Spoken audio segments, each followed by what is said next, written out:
I've been thinking a lot recently about this YouTube channel, what I initially wanted to do with it, and how it's just went downhill since.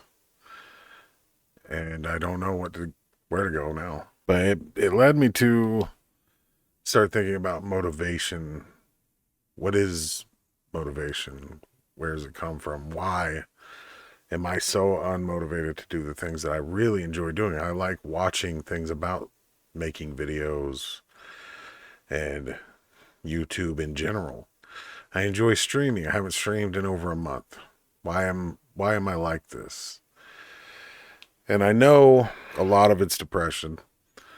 A lot of it is not feeling the sense of completion in things that I've done.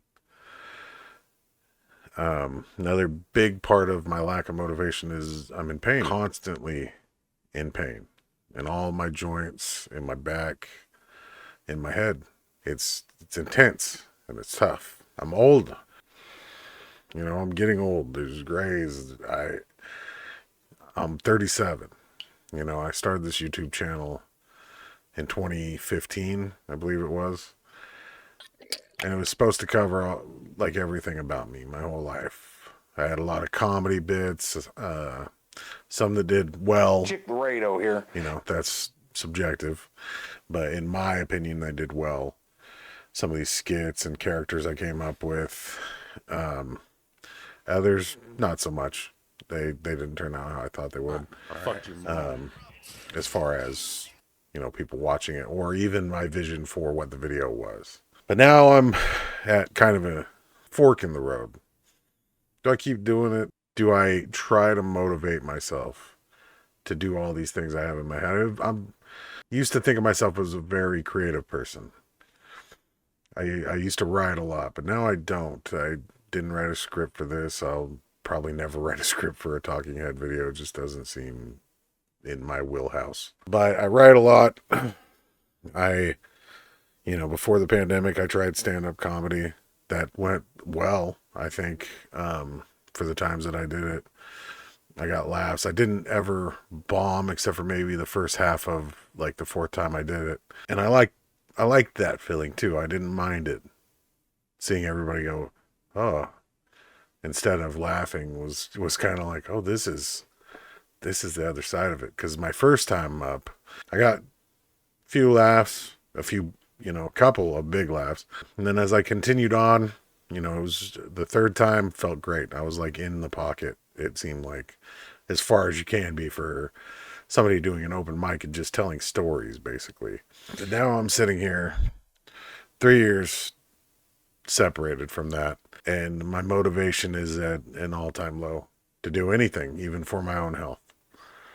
When it comes to doctor's appointments and things like that, I don't make them. I sleep through them. I have all the excuses in the world to not get blood drawn, to not have things taken care of that need taken care of. But that's beyond what I want to talk about in this video. I have gained so much weight. It's putting so much pressure on my spine.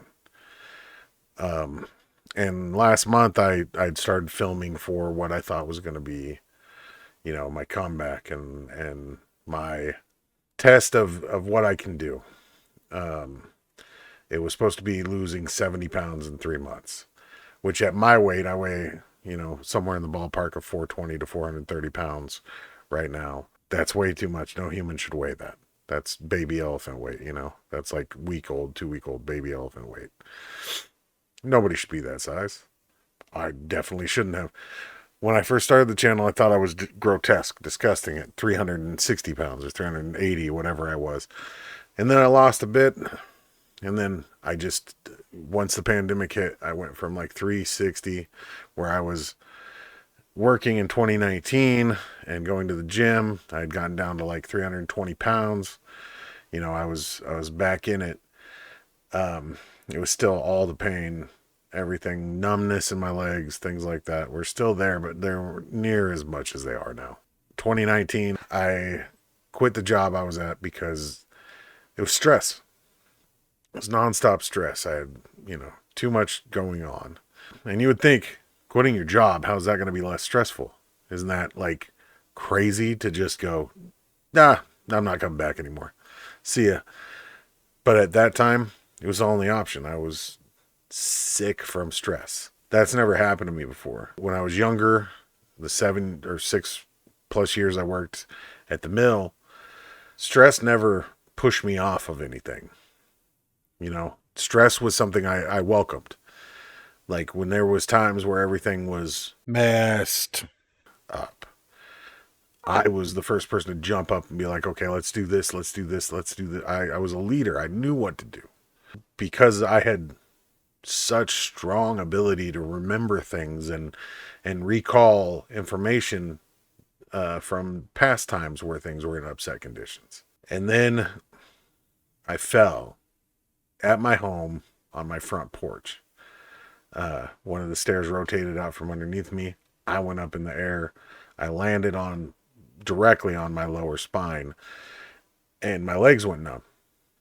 And it was one of the scariest things I've ever felt in my life. My lower body I couldn't feel for just a split second, just like that. And in that instant, I couldn't breathe. I couldn't get any air. But when I did, I let out a pterodactyl cry. My sister and my wife were up the street. They were heading to the school to pick up my nephew. They heard that. They thought I was joking because that's the type of person I am, to just scream and run around like a freak. They just continued to walk for a minute, and then they heard me again say, help, something's wrong. By then I could feel my legs again, but I didn't realize it. It didn't click. Hey, I can move my feet. I still just laid there going, I'm fucking paralyzed. I'm paralyzed. The rest of my life is over. I'm done. Paralyzed people live full and healthy lives. But in my head, because at the time I was in the gym 3 hours a day, I was working 12 to 16 hours a day. I had a very active gambling addiction. But in my head, I'm a provider. I need to be able to go to work. I'm 27 years old. If I lose my ability to walk and provide and do the things that I, in my head, was doing up until this point, I was, at the lightest I'd ever been. I was 270 pounds, which sounds like a lot, but I had a little tiny waist. I had broad shoulders, big biceps. I was in the gym lifting heavy every day, doing cardio every day. It was the best I'd ever felt and the best I'd ever been. And then now this, and I'm hurt and I'm thinking the worst. And they helped me lean up, prop myself up. I can feel my legs. My brain clicks, hey, your legs are fucking there, idiot. Feel them. And so I'm sitting there rubbing them, my shoulder, my spine hurt so fucking bad, my lower back. And they're like, should we call an ambulance? Should we call an ambulance? They called the ambulance. Ambulance comes there. They say, we think you should go get checked out. Shoulder pain can be a sign of internal bleeding, apparently. So I go to the hospital. They say, well, you're able to walk, because I got up. I walked. Very fucking painful. But I walked, got in the car, got there because I didn't want to take the ambulance because very expensive. I get to the hospital. They say, what hurts? I say, my shoulder hurts, the back of my shoulder, and obviously my lower back and legs hurt. Legs, went numb. Oh, that's not good. That's not good. So they take me in. They x-ray my upper back. They don't ever do anything for my lower back. They take an x-ray of near my shoulder and my cervical spine and stuff. And then say, hey, you're fine. You just need to relax. Here's some Flexerol. Do you want some pain meds? I say no. I'm not a big fan of pain meds for reasons I'll talk about in another video someday maybe. I have to take a couple weeks off of work. I go back to work and I'm just not the same. I'm not steady on my feet. My leg keeps going numb. Upper thigh area just keeps going numb. And it continues to grow. And I can't go to the gym. I'm not able to run on the treadmill because my leg goes numb. It trips me, and I'm afraid of falling. So here, I've developed a fear. This thing happened to me, and now I'm scared of something more happening. Right? At least psychologically, that's where I'm at now. I can recognize that because of that fall and the pain and the fear that it caused, I have some continuing to this day fear of falling again. And I've fallen a lot. I've fallen in front of people. I've fallen, pissed my pants at Target. I did, I talked about that when I did stand up one time. It's because everything goes numb. That whole left side and all the way to my dick goes numb, Not that I want anybody to know that, but that's what happens. In some ways, this helped me. In some ways, it hindered me. Once I had that fall, I realized, you're not invincible. You're not. I used to think I was invincible. I'll never die. Nothing bad will ever happen to me. Then something bad happened. And now I'm like, life is short. Life is very fucking short. So I'm motivated in a different way. Find something that fulfills you. I have a genetic heart condition. It's called cluster block. Sometimes my heart doesn't beat for an extended period of time. Not extended in the sense that it's killing me right now. My heart's not beating for 10 seconds. It's extended based on the graph of, the peaks and valleys. My valley might stay for an extra, what should be a beat. That was aggravated by the stress. 2020 comes around. I have another job. I'm working there. It's 12-hour shifts, night shift, being a packaging operator. I'm like, you know what? This gives me 3 days off a week. I'm going to go do stand-up comedy. I'm going to try these open mics. My whole life, I lived in like this fear of, I can't leave. I can't go do anything that I want to try because people will be mad at me.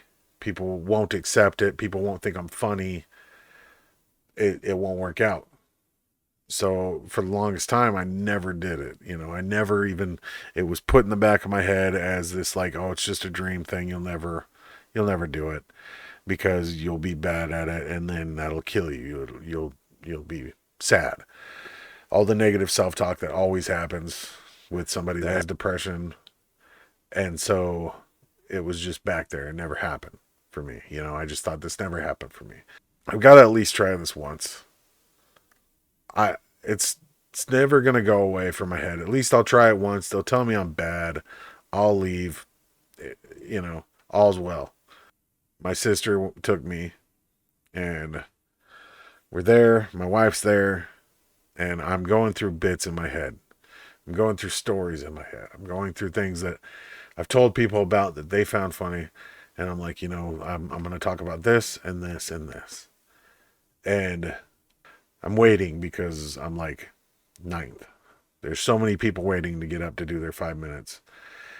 And 5 minutes doesn't seem that long, but when 9 people are doing 5 minutes ahead of you, that's 45 minutes. And there's 2 minutes in between for the host to do a couple of bits. Ends up being about an hour and a half before I'm going up. And it was great. I got to watch other people. And I was like, dude, they're so much better than me. I don't know how I'm going to do this. And I start going into my head. You're bad. You're not going to be good. Nobody's going to laugh. You're just going to bomb.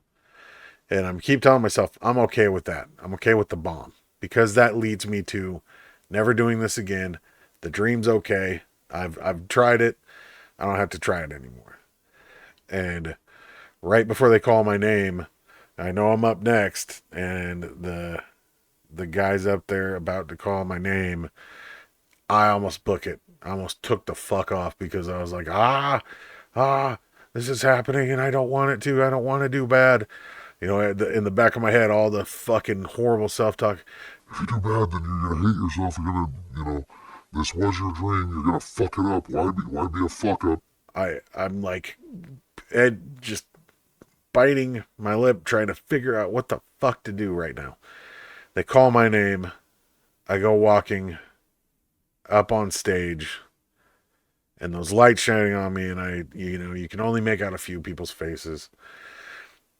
I nervously stand there with the mic in the microphone stand, and I just start talking.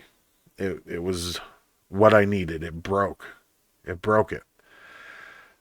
I didn't have the negative self-talk. I'm going, okay, what about this? Let's talk about this. 5 minutes seemed like forever. I was up there. I had like 7 things I talked about, 6 of them got laughs. One of them got like the wind being pushed out of your lips a little bit faster. That was like awesome, amazing. I made it an every week thing. 4 weeks I go there every single week, and I get laughs the second show. I get laughs the third show, the fourth show, the first half of the show. Bomb my ass off. No laughs. Everybody's looking at me like, "What the fuck's your problem, man? What's your deal?"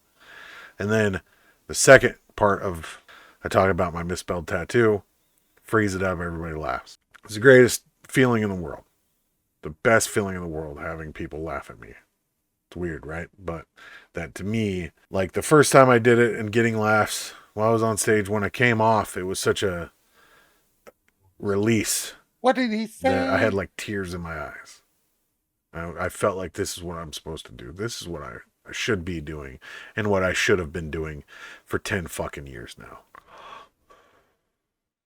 I was 34 years old in 2020. So I was thinking, at 24, I should have went to LA, started doing open mics. But better, now I've got the woman I love and family and everybody here with me. I can do it here.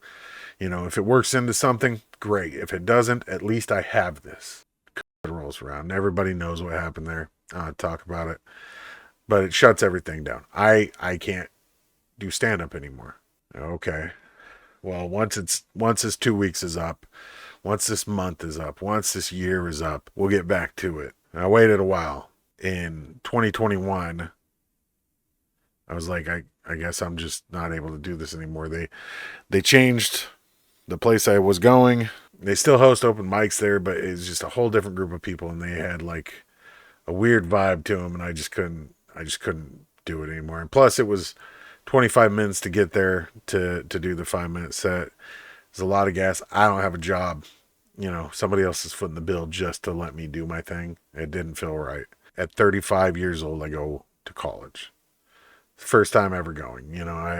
My mom went to college in her 40s and 50s, and I was so proud of her, and I was like, it's amazing. And that made me think, you can do this too. You're 35. It's not the end of the world. You've got to do something, because right now just sitting on your fucking ass doing nothing isn't an option. And at that time, I could hardly walk. I was using a cane. Like, my leg was constantly numb. And if I didn't bend in a certain way, I couldn't even breathe. It was hurting so bad. I was like 340 pounds. It's just fucking massive. And not doing anything about it. I wasn't taking care of myself whatsoever. So I said, fuck, let's do the college thing. I'm interested in computers. Let's see what they got for computers. I start in development. Got to take some math classes, take some writing classes, and computer science classes. Midway through my second term, they open up a networking and cybersecurity course of study. So a certificate that you can get in that, which comes with multiple other certificates for cybersecurity and networking that are useful when finding a job. So I say, this is it. This is what I'm going to do. This is my career. I will get into college, get this done, go get a good paying job, and that'll be my career. I can still do the comedy thing on the side when I find a place to do it, but let's do the college thing. Let's get it out of the way, get the degree, and get into work. In my mind, I can get it in 2 years, go to work, making decent money, doing something that's not as physically hard, and that I actually give a shit about. That's cool to me, interesting. Take all these classes, 2 years rolls around, they're cutting the computer science department at the school I'm going to because they're in debt. So they're cutting the number 2 course of study that people take at this college. And it hits me again, like this feeling of dread. Like, what's going to happen now? Like, am I going to be able to finish my degree? Luckily, there's a teach out thing. They have to accommodate for students that are in that course of study at the time. So I get to finish my degree there. I graduate next term. At the end of next term, I will have my associate's degree in networking, cybersecurity, computer science. Mostly online courses this entire time left me to where I haven't cared about myself physically. I mean, cared for myself. You know, like I said, I'm 325 pounds right now. And I don't want to be that anymore. So, circling back to the initial problem here, motivation. I started this YouTube channel as a spot for me to try to be funny, try to make people laugh, but also let people in to struggles that I go through. And I haven't done any of those things recently. You know, I've uploaded a few things I thought were pretty funny or interestingly edited. Things I'm kind of proud of, on a couple of them, to be honest with you, that didn't get a lot of views, but it doesn't matter to me because I thought they were cool. And I'm going to continue to do that. And I'm going to do it more regularly from now on.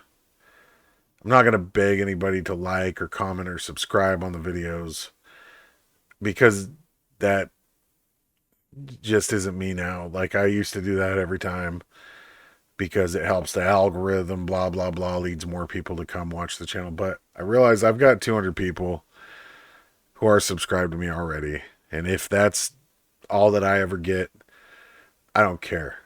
As long as a couple of those people find some sort of inspiration or laugh because of me, then that's fine. I'll keep uploading forever. I'm going to continue to do the 400-pound life thing, or at least do check-ins on my weight, what I'm doing to try to lose weight, not lose weight, lose fat, and how I'm doing medically. And also little comedy bits here and there, sketches, things like that. This channel was never started with one direction. Like, it was always going to be my mind on paper or in video format for everybody to see.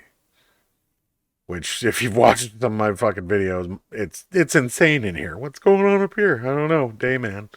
I really do appreciate all the support I've ever gotten in the last 8 years this channel's been up. I appreciate all of you. Love all of you. And if you want to, you're going to be seeing a lot more of me than you have in the last couple of years. So, stick around. Appreciate you.